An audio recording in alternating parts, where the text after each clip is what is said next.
নমস্কার বন্ধুরা, আমি সুতপা দেখো চলে এসেছি আজকে তোমাদের কাছে কিছু রান্না কিছু গল্প শেয়ার করব বলে। আজকে দেখো এই রান্না করতে করতেই গল্প করব। আজকে করব আমি সন্ধ্যার স্ন্যাক্স হিসেবে আমি ঘরে যত রকমের সবজি আছে আমি নিয়ে নিয়েছি। বাঁধাকপি, গাজর, স্কোয়াশ, বিট, পেঁয়াজ, আলু, পেঁয়াজ কিছুটা কেটে নিয়েছি। এছাড়া নেব কিছুটা মটরশুঁটি আর নেব হচ্ছে স্প্রিং অনিয়ন আমি পেঁয়াজ কিছুটা কেটে নিয়েছি, স্প্রিং অনিয়ন এই যে কেটে নিয়েছি কিছুটা।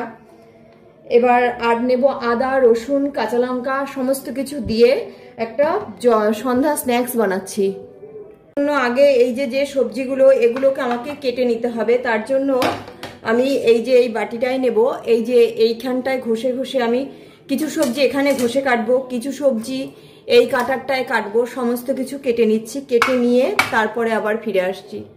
যেমন ধরো এই যে বিটটা আমি এইখানটায় ঘষবো, কারণ এইখানে ঘষলে সুবিধা হয়। বিট, গাজর, স্কোয়াশ, আলু সব আমি এইখানটায় ঘষে নিচ্ছি।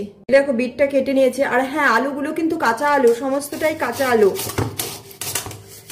কোনো সিদ্ধ আলু দেবো না এতে। তো সবজি কাঁচা সবজি। সন্ধ্যাবেলা চায়ের সাথে যদি একটু স্ন্যাক্স হিসেবে কিছু না হয় ভালো লাগে না, সবারই মন চায় কম বেশি যাই হোক একটুখানি চাই। এই দেখো সব কেটে নিয়েছি। এই যে বাঁধাকপি, সমস্ত সবজি এক জায়গায় কেটে নিয়েছি। এর মধ্যে পেঁয়াজগুলো ঢেলে দেব। অনেকগুলো সবজি হয়ে গেল। আর এই যে মটরশুঁটি নিয়ে এসেছি, এগুলোও ঢেলে দেব। এই যে দেখো আদা, রসুন আর লঙ্কা আমি কেটে এরকম করে কেটে রেখেছি, এটা পরে দেব। এর মধ্যে দেব লবণ দিয়ে ভালো করে এটাকে মিনিট 10 মাখিয়ে রেখে দেব। এই যে মাখিয়ে নিয়েছি। অবশ্য সবজি আমার অনেকটা বেশি, আমি কিছুটা তুলে রাখি কাঁচা সবজি, অন্য কিছু বানিয়ে দেব অন্য কোনো সময়।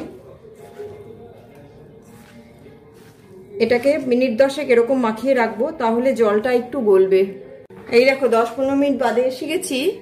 এই যে তলায় কেমন জল গলেছে, এই জলটাকে আমি ফেলে দেব, তাহলে বেসন একটু কম লাগবে।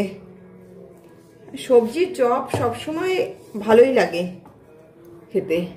এই যে এবার এর মধ্যে এই যে আদা, রসুন, কাঁচা লঙ্কা কেটে রেখেছিলাম সেগুলো দিয়ে দিলাম। আর দেবো একটা ডিম। এই যে একটা ডিম।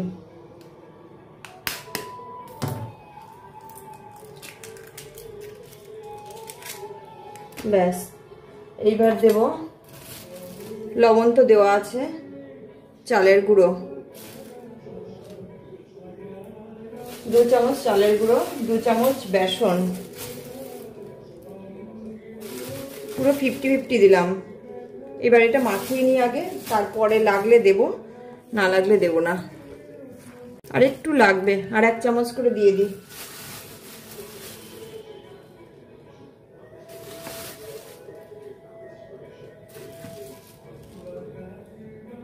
সবজির পকোড়ায় না একটু চালের গুঁড়ো দিতেই হবে, না হলে শক্ত হবে না। একটু এমনি সবজির পকোড়া নরম হয়।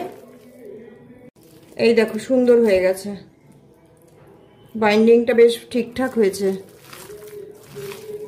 এবার কড়াইতে তেল বসিয়ে দিতে হবে। এই যে দেখো এবার তেলে আমি দিয়ে দিচ্ছি এগুলো। এবার লাল লাল করে ভেজে নিলেই হয়ে গেল সন্ধ্যাবেলা চায়ের সাথে পকোড়া। একটু বড় বড় করেই দেবো।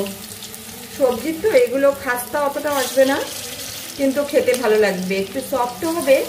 এদিকে একটু শক্ত মানে মোটামুটি, পরে পুরোটাই দেখাচ্ছি, কিন্তু খেতে খুব ভালো লাগবে।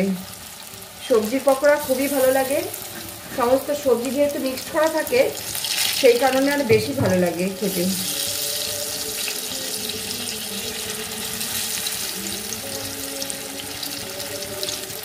একবার অবশ্যই বানিয়ে খেয়ে দেখবে, একবার খেলে বারবার খেতে ইচ্ছা করবে। এগুলো পকোড়ার মতন ছোট ছোট দিলে চলবে না, একটু চপ টাইপের দিতে হবে।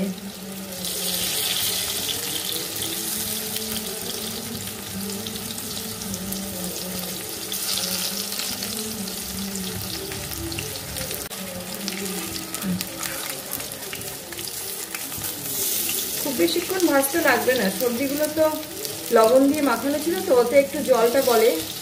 মিনিট 10-15 মাখানো ছিল। একটু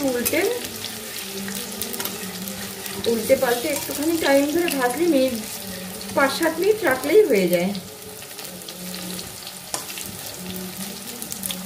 পকোড়াটা হেলদি প্লাস টেস্টি। দেখো হয়ে গেছে।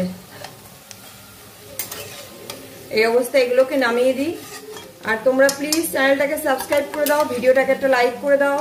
আর সন্ধ্যাবেলা বাড়িতে যদি কখনো গেস্ট আসে, কিছুই নেই, কি দেবো, তখন খুঁজে না পেলে ফ্রিজ খুলে যা সবজি আছে সেগুলো কেটে কুটে এরকম করে ভেজে নিলেই হয়ে গেল পকোড়া। একদম সন্ধ্যার জলখাবার ভালো মতন আমরা তাদের দিতে পারি। আর তোমরা অবশ্যই চ্যানেলটাকে সাবস্ক্রাইব আর ভিডিওটাকে লাইক করে দিও। এই যে একটা দেখো, এই আমার হয়ে গেল। এবার তোমরা যাও করে খেয়ে নাও।